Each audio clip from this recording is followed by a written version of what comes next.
Hello, podcast world. Welcome to Balance Life Mastery, the show where we talk about all things high performance and life balance without the burnout. Stories, insights, and actionable tips on creating the life you deserve, giving you and your teams the unfair competitive advantage in work and personal life. Hi, everyone, and welcome to episode 17 of Balance Life Mastery. Today, we're going to talk about how to rewire your brain, every inch of your brain, how we want to, in order to align it with our goals and in order to succeed in whatever area in life that we want to go after. Our brains are moldable. Our brains are elastic, but what we go through life not knowing are the tools and the techniques and the skill sets to be able to change the way we think, the way we see things, and the way our brains hold information and process information. So what's your take on that, Jeremy? Where are you at with what you believe about this topic? Oh, if we had this conversation 2 years ago, it'd be properly different, because I thought that's a wonderful thing to do. Now can we go do some proper work? But yeah, I mean, we can go through some examples in a bit, but it's absolutely changed what I thought visualization was, and also the power that it can give you and like serve you, whether it's in the moment or whether you're kind of prepping for the future. So yeah, this is a fascinating topic, and please come in with an open mind, because some of you probably have crossed your arms, thought this is a load of Let's leave it at that. But yes, I think if someone is right this moment thinking, oh, let's be a little bit more logical, let's be a little bit more quote unquote realistic, I love that word, but please listen to this with an open mind, because neuroscience, this isn't just us talking out of our backsides. This is backed by a lot of science and a lot of research, and the brain has been proven to obviously filter what we can remember and the information that we want to retain and absorb, and how we direct our focus on what is essential to specific goals. And it's also been confirmed that there's this subconscious or this unconscious element that continues to grow new neurons and connections in the brain that either strengthens or weakens our progress in an area. And that'll become a little bit clearer as we get into this conversation a little bit more, but this is backed by research. So like I said, open mind, and yeah, let's talk. Now, if they're not opening their ears now, I don't know what we're doing. So let's just pile through. Cool stuff. So in terms of brain performance, and obviously, Jeremy, do you want to what's your take on our RAS? What is our RAS?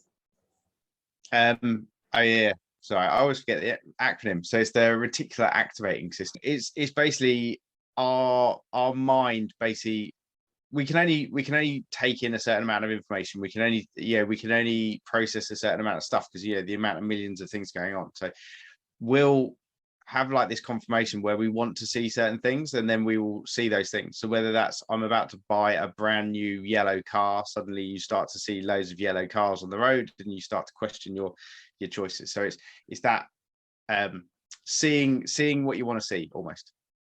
It is exactly seeing what you want to see, and the deeper kind of more complex explanation behind it is, if we talk about our filtration system, and if you want to see a diagram on this, happy to share it, so get in touch with either one of us. But there's basically a filtration system to everything that we see, that we absorb, that we understand, and this is based on what we put our attention to, but also our past experiences, our beliefs, and what it is that we want to focus on consciously.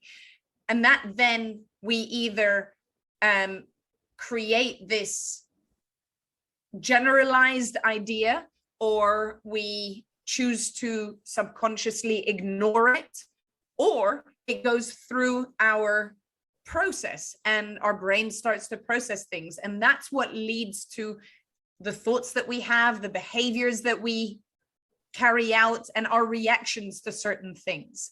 So in terms of, like I said, there's always a chance, an opportunity to mold and rewire our brains to be able to see success before it happens. Like the phrase, we need to believe it to see it, which is usually the other way around, which I'll see it to believe it, right? And that is kind of where this whole discussion is coming from. It's about rewiring your brain to believe something before you actually see it.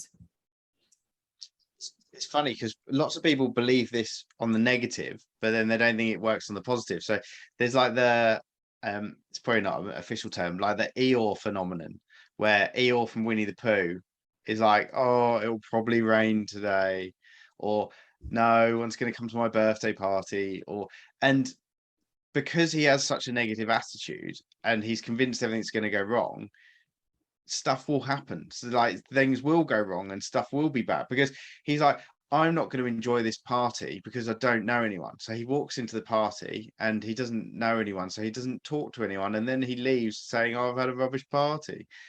And it's rather than going in with, I'm going to meet some amazing new people, and it's that change that's massive. But everyone sort of agrees that yes, the negative side works, but the positive side could never work because we're all negative people. 100%. And it's if we wake up in the morning and we think, we get this gut feeling of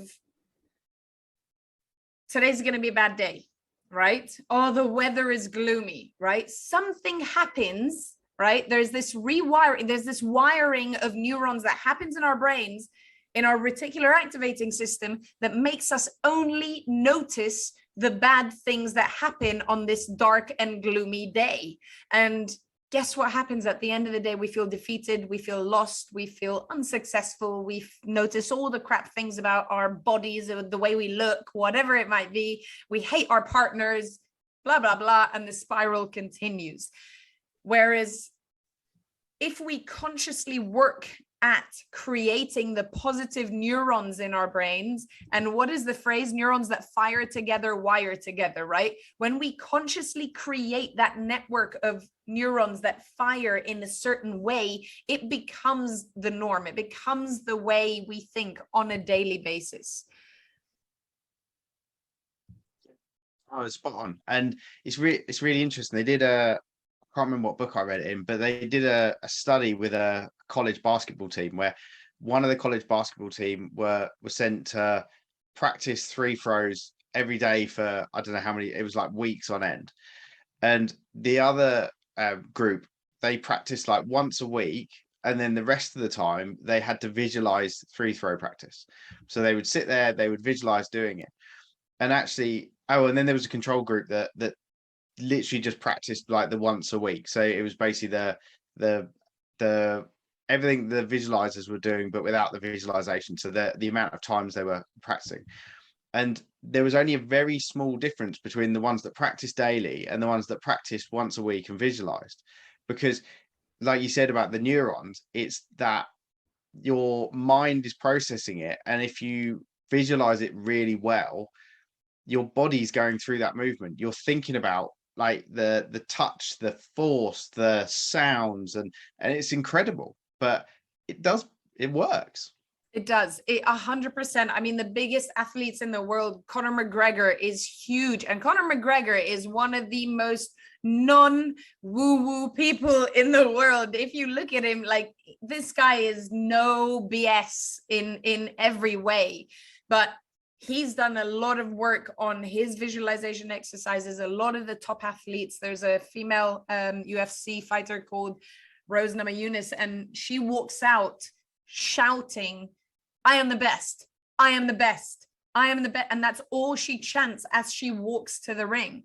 And that does something. Like I've already got goosebumps just saying it out 3 times. And there's something there that shifts. It's the rewiring that happens. And we're able to kind of create that trigger on a certain emotion and then an experience. So yeah, I'm totally with you on that one. Yeah, and I was thinking about that example, I see it in rugby. So there's Owen Farrell, and I think a few of the rugby players do this. You see them about to take a penalty kick, and they'll look at the ball, they'll look at the post, they'll look at the ball, they'll look at the post, and what they're saying is that when you ask them, they are visualizing that walking up, kicking it, where it's going to go.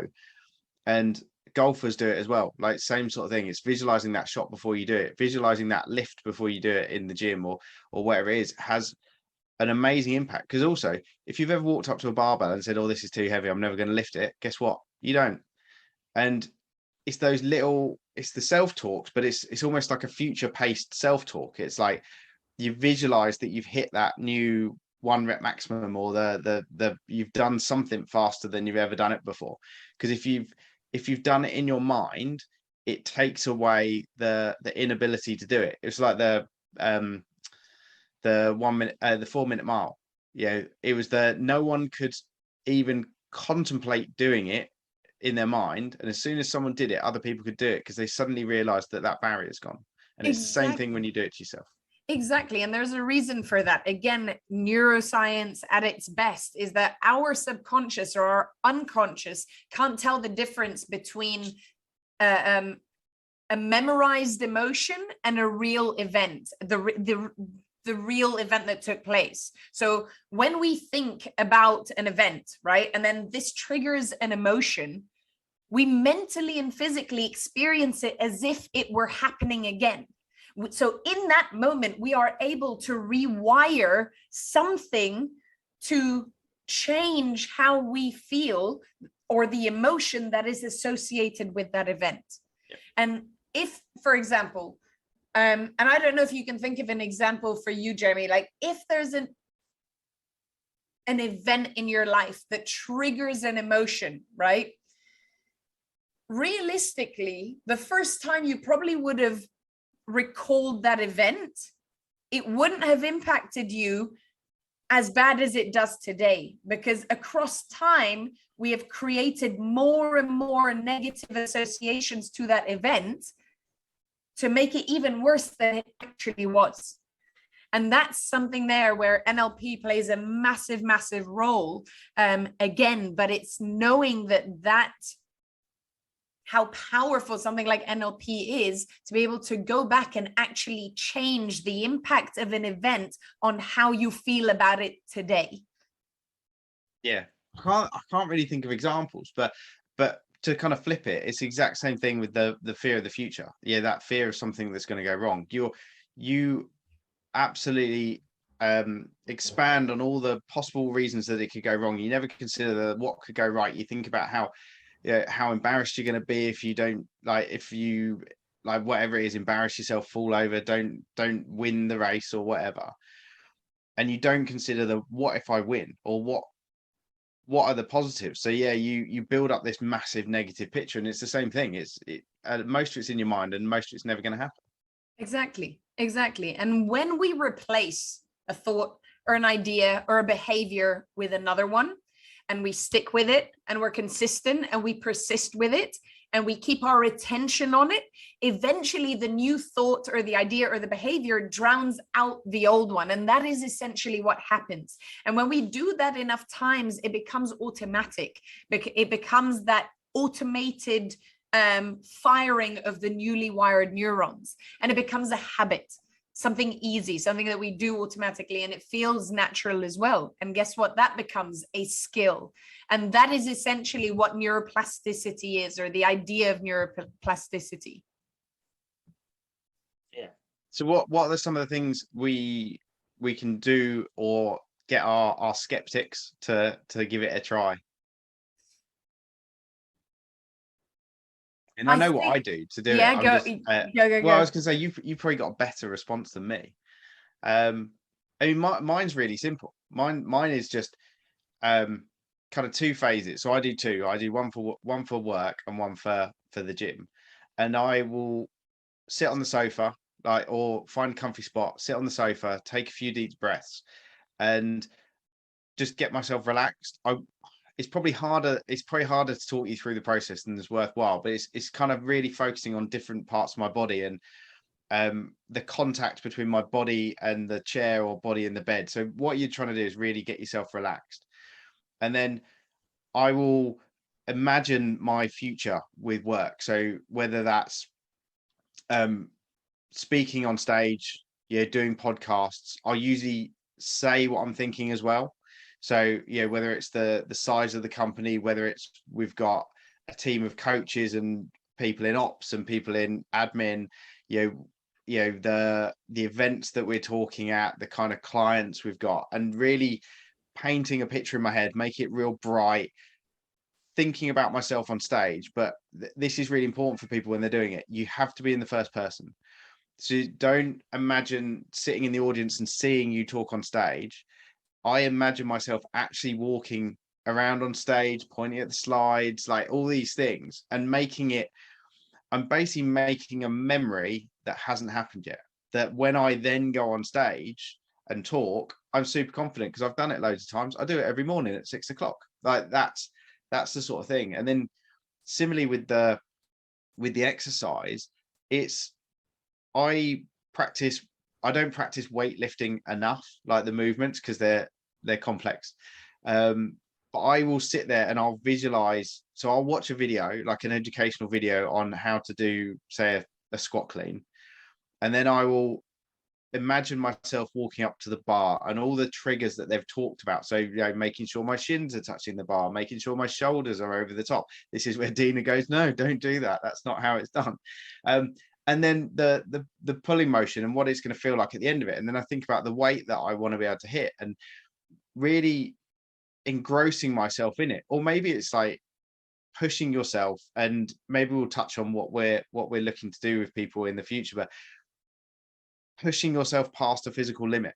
So when you're doing something and you feel like you can't get yourself up off the ground, but you've got the energy to do it, your mind's just said you can't. Like, I'm running those in my head, because then when I go to a competition or I'm at the gym and I'm super competitive against the person next to me, I know I've got that extra gear because I've done it 1,000 times.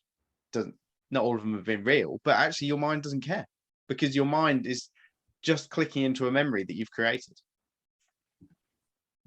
100%, exactly. And that's exactly it. I mean, if you think about, like, I think my biggest tip is the repetition and the consistency in something, right? The whole topic of meditation and mindfulness drives me insane sometimes, because people are like, yes, I'm being mindful, or yes, I'm meditating, right? But or they'll try it for like a week and they're like, nah, meditation never worked for me, and they never try it again in their lives, right? But in order for something to become a habit, or for something to become an automated way of doing something, it needs to be repeated. It needs to become familiar. It needs to become the unconscious, the effortless.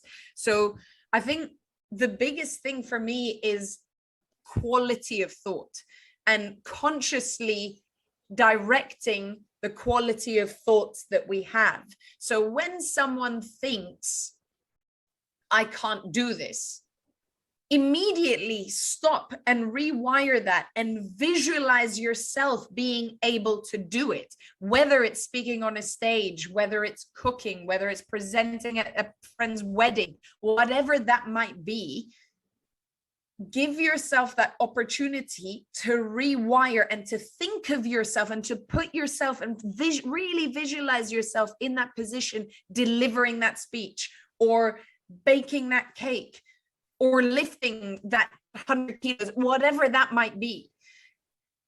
And when you do that enough, and it's not going to be in 5 days, it's not going to be in a week, give it enough of a chance, that's when it starts to become part of your natural behavior. Yeah, I think that's absolutely. Yeah. Oh, I only meditate when I'm stressful. It doesn't work. No, that's not the point. You're supposed to meditate the whole time. But no, the quality things are like really important, like you said, because I think a lot of people get put off with these practices because someone's like, oh, you want to build up to like a 30-minute meditation and stuff, and I'm like, I can't. I don't value it enough. However, looking at like the 80-20 rule and getting your bang for your buck, if you can quiet your mind for, even if it's 2 minutes, like 10 minutes doing like visualization, has a huge impact. After that, there is the descending level of value. So I mean, one of the things we do with our like kickoffs is like 4 minutes of exercise and 1 minute of mindfulness, because it's just starting to get that little quiet space and that little bit of like beep. It's powerful. So you don't have to, you don't have to go to a yoga retreat and meditate for 7 hours a day to get the full benefit. So 100%. And you know what? I'm actually going to walk through the steps, because a lot of people are going to be like, well, you're talking about all of this. Like, how do we actually do it? And I think this is going to be super, super useful. I was trying to get you to do earlier, and then you made me do it. But please let us know if it is useful. And we can always share more this more in-depth kind of aspect of or approaches. But essentially what you want to do is, when it comes to this visualization, is close your eyes and you want to allow yourself to see and to experience the vision of your goal as clearly and as vividly as you can imagine it. Okay, because what you want to do is you want to allow your brain to build that neural network of this outcome, right? For your brain to see it as a possible reality. Don't forget that your brain cannot tell the difference between real life and imagination. It cannot. So when you create this outcome in your brain, it automatically becomes a possibility for you to reach it, okay? And you want to hold this image until you can feel the feelings of actually achieving that goal. All right. So for me, as I'm talking right now, if I think of finishing first in a competition, that feeling of achieving that goal for me, like I can feel that emotion, right? And getting the feelings or feeling the feelings is the most critical step. Okay, because your unconscious mind needs to be involved in creating that emotion. And then you want to also involve your subconscious mind to train your RAS, right? And you want to repeat this process several times a day, not just once. So for example, Jeremy, give me an idea of a goal, and let's use this as a broken down example. Closing a new client. Okay, amazing. So you own a business, or you're in sales, or whatever that might be, and closing a client. So when you sit there and you think of that moment when you have closed a deal, and you think of that pride and that happiness and those emotions that come up, like straight away, I get goosebumps thinking of it, right? And that creates that neural connection, and it becomes a reality in your brain. And everything that you do, every time you think of that, your actions will become guided to that number one goal. And that is essentially the power of this. And as you remind yourself time and time again, not only does it make you, it builds confidence in yourself that you're able to create that, but everything you do becomes intentional towards that one goal. Yeah. Absolutely spot on. Yeah. And then the great thing is, when you start to get to a bit more practical level, is right, you've now really visualized, you've got this perfect goal of what you want to do. So let's say it's that sales close. What are all the steps that you need to do in order to get there? Because now you know you're going to get there. What are the steps? So maybe it's like outreach, maybe it's like like events you need to go to, or whatever it is. What are the building blocks that are going to get you there? And it becomes a lot less overwhelming, because you're like, right, I know I'm going to get there. Now what's the steps? So let's take it like the goal might have been go to Disneyland. It's like, well, yeah, I need to save, I need to look at like travel options, I need to look at the insurance, I need to It becomes a lot less daunting, because your mind's seen what it looks like. Maybe you've imagined the villa you're going to go stay in, and you're like, oh, we're staying in a villa, we're not staying in a hotel. Like all those little bits suddenly get taken out, because you know what you want now. Exactly. And I think both of us, and Jeremy, I will never forget the day that we were talking about visualization, and there was this book that I always recommend to everyone, and you voice noted me, and you're like, does visualization really help? And you like, you were exploring it, and this was early on and coming from that logical brain. So please, please, please tell that story of how you went from logical to kind of being open to something like this. I think it's just trust the process. I mean, and being inquisitive, and actually it's quite good going in with a skeptical mind, because just because you're going in with a skeptical mind doesn't mean that you don't agree with it. It just means that you're cautious and you want to understand it a little bit better. And I think I kind of basically committed that I would try this for a set period of time. So it's like, I'm not really sure whether this is going to work for me, but lots of people do it. Do you know how many books there are about mindfulness, meditation, all these things? There's proven studies on it. Let's just try it for 2 weeks. So I committed I was going to read the book and I was going to do the follow-up actions. Like the book's actually really good because it like broke it down into, just like we do. We break it down into steps. It's not overwhelming because you can do the first bit, then eventually you stack it, first bit, second bit. And that was it. And I could start to see the positive benefit. And then my logical brain kicks in and says, brilliant, look, there's actually a positive benefit to this and I can actually see it. So yeah, the biggest thing is just be open, be skeptical, and just give yourself a time-bound element. It's like anything. You know, you can't go to the gym once and then say that didn't work, so don't look like The Rock or whoever you want to kind of look like. It's like, it's the process, and you just need to have some faith and follow a sensible process. And don't go on a yoga retreat for a week. Please don't go on. I tried that and came back more miserable than I ever was. I mean, if you love it and you've worked your way up to it, I'm sure they're incredible. But it's like what I mean is, don't throw yourself into something when you're sort of skeptical about it. It's like, how can you slowly learn about it, bring yourself up, and then see if you like it or not. So there is definitely a time and place for a yoga retreat if you're in the right place. Exactly. With that, I think that was quite a heavy one, the heaviest we've done actually in a while. But yeah, I hope this was kind of enlightening, eye-opening, at least to a few people. If you try the exercise, please let us know how it works. Tag us in, share the episode and tag us if you found it useful. Get in touch with us, like I said, with any questions. We're always happy to kind of talk and break things down a little bit more. But yeah.